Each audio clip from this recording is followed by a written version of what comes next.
20 जुलाई से संसद का मॉनसून सत्र शुरू होने जा रहा है और इससे पहले रविवार को दिल्ली में एक अहम सर्वदलीय बैठक बुलाई गई। संसदीय कार्य मंत्री किरेन रिजिजू ने तृणमूल कांग्रेस के बागी नेताओं की नई पार्टी एनसीपीआई को भी सर्वदलीय बैठक में बुलाया। बागी टीएमसी सांसदों को मीटिंग में बुलाने पर विपक्ष ने इस बैठक से सांकेतिक रूप से वॉकआउट कर दिया था। तो होता ही है और संसदीय लोकतंत्र में सब पार्टी को अपने बात बोलने का पूरा आज़ादी है। हमने सुना है, हम सिर्फ इतना ही ऑल पॉलिटिकल पार्टीज़ के नेताओं को आग्रह करता हूं कि उनके पॉइंट को हमने नोट किया है और इस संसद सत्र में जो बिल्स सरकार लेके आएंगे उसको सार्थक चर्चा के द्वारा सब सहयोग करें, अपना मत रखें और पारित करें। क्योंकि आपने देखा होगा पॉलिटिकल पार्टीज, कोई भी राजनीतिक दल अगर विषय पे चर्चा नहीं करते हैं, सिर्फ नारेबाजी करते हैं तो राजनीतिक नुकसान होता है। ये सब ने देखा है। ये एक पार्टी का सवाल नहीं है, कोई भी राजनीतिक दल अगर चर्चा से दूर रह करके हंगामा करता है उससे राजनीतिक लाभ नहीं मिलता है। ये प्रूफ हो चुका है। इसलिए सब पार्टिसिपेट करें, चर्चा में सब भाग लें और जो छोटे छोटे पार्टी के सदस्य उन्होंने मांग किया है कि उनको बोलने का ज़्यादा समय दिया जाए, तो हमने कहा, अभी आपके माध्यम से हम कह रहे हैं कि अगर संसद सत्र अच्छा से चलेगा तो सबको बोलने का मौका मिलेगा। अगर हंगामा करेगा तो फिर बोलने का मौका नहीं मिलेगा। फिर बाद में सरकार को ये नहीं कहना है कि कम चर्चा करके पारित किया है या हल्ला गुल्ला में पारित किया है। ऐसा भारत सरकार को इल्ज़ाम नहीं लगाना चाहिए, क्योंकि सरकार तो चाहते हैं कि चर्चा हो और बिल को अच्छी तरह से परखते हुए सब देखें और फिर पारित करें। देश के लोग ये चाहते हैं कि पार्लियामेंट चले और पार्लियामेंट नहीं चलेगा तो ये लोकतंत्र के लिए अच्छी बात नहीं है।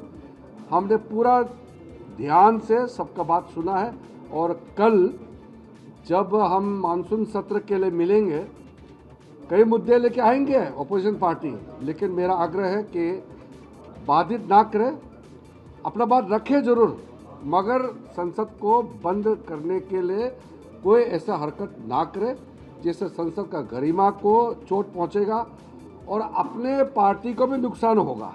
ज़्यादा हंगामा करेगा तो राजनीतिक नुकसान होता ही है, क्योंकि लोग चाहते हैं कि चर्चा हो। लेकिन आज का मीटिंग अच्छा हुआ, अच्छा माहौल में मीटिंग हुआ और मैं फिर से सब पॉलिटिकल पार्टी के नेताओं को धन्यवाद देना चाहता हूँ।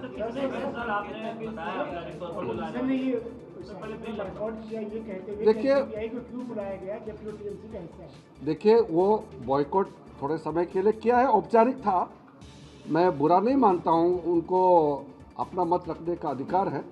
लेकिन एनसीपीआई 20 लोकसभा सांसदों ने हस्ताक्षर करके लोकसभा स्पीकर के पास नए पार्टी में ज्वाइन करने का और संसद में अलग से बैठने का व्यवस्था के लिए मांग किया हुआ है और ये नियम के तहत है और ये स्पीकर साहब का कंसिडरेशन में है।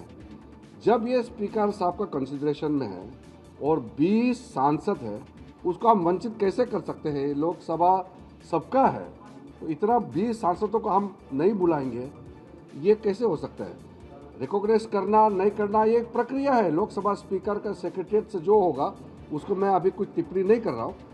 सरकार का ड्यूटी है कि सब पार्टी को और सर्वसम्मति से अगर सब एक साथ आ जाए तो हम तो चाहेंगे, तो उसके लिए सबको तो बुलाना पड़ेगा। मैं किसी को कैसे नहीं बुलाऊंगा, क्योंकि उनके मेंबर जब है और उनके मांग है तो हम तो अपने ओर से कोई अलग से किसी को बुला नहीं रहे ना। वो तो लोकसभा के सदस्य हैं, 20 लोग हैं, तो उसको तो बुलाना पड़ेगा।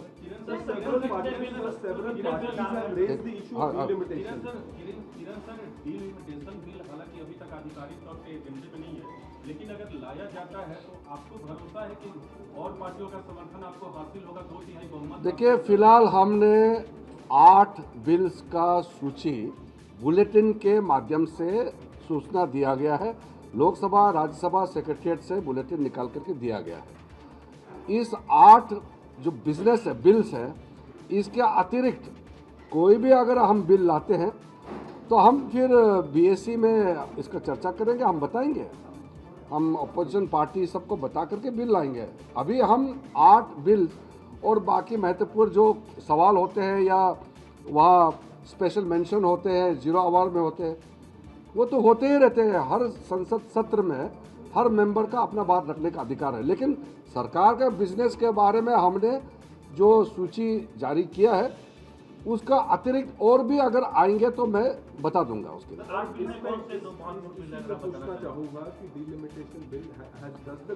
नहीं, अभी मैं अलग अलग से I can not talk about any other bills which are not mentioned in the 8 bills which we have circulated through bulletin. So it is premature to talk about any other business. If there are additional business to be tabled in the House, we will inform the Business Advisory Committee. We will not surprise them. We will inform and we will follow the norms, procedures, the rules, and then we'll introduce. Right now, I have informed the members and to you that the bulletin which we have released through 2 secretariats, that is the business in hand. The demand from Samajwadi Party and Congress is that there should be discussion on these, there should be discussion. There are various demands by various political parties for discussion. We have said that let Parliament function smoothly.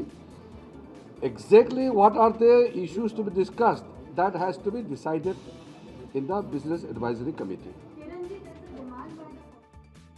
और इस वक्त हमारे साथ हमारे सहयोगी अक्षय जुड़ रहे हैं। अक्षय, आज हमने देखा कि किस तरह से पहले सांकेतिक वॉकआउट विपक्ष की तरफ से किया गया, यानी अब सत्र की शुरुआत से पहले विपक्ष का क्लियरली इस वक्त रुख नजर आ रहा है कि किस तरह से कार्रवाई में हिस्सा रहने वाला है विपक्ष का। बिल्कुल, बैठक हुई और बैठक शुरुआत के बाद ही जिस तरह से विपक्ष ने सांकेतिक वॉकआउट किया बैठक से, खास करके जिस तरह से एनसीपीआई में जो 20 सांसदों को इंक्लूड किया जा रहा है उसको लेकर के कांग्रेस सहित तमाम दलों ने, टीएमसी ने वॉकआउट किया। इसीलिए क्योंकि किसी तरह का एनसीपीआई की तरफ से लेटर जारी नहीं हुआ, ऐसा मौर्य मित्रा ने कहा, और कांग्रेस ने भी आरोप लगाया कि गलत तरीके से उनको बुलाया गया। लेकिन अब किरण रिजिजू ने साफ तौर पर कह दिया कि क्योंकि वो सांसद सदस्य है इसलिए उनको बुलाया गया था। सरकार 8 बिल लेकर के आ रही है। ये माना जा रहा है कि इन बिलों पर चर्चा हुई है।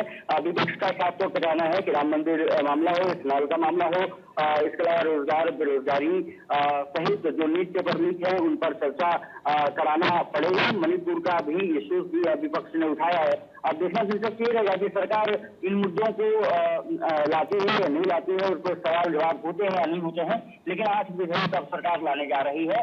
और किरण रिजिजू ने भी कहा कि अगर कोई और बिल लाया जाएगा तो बिजनेस एडवाइजरी कमेटी में उसको पहले रखा जाएगा और उसके बाद उस पर चर्चा की जाएगी।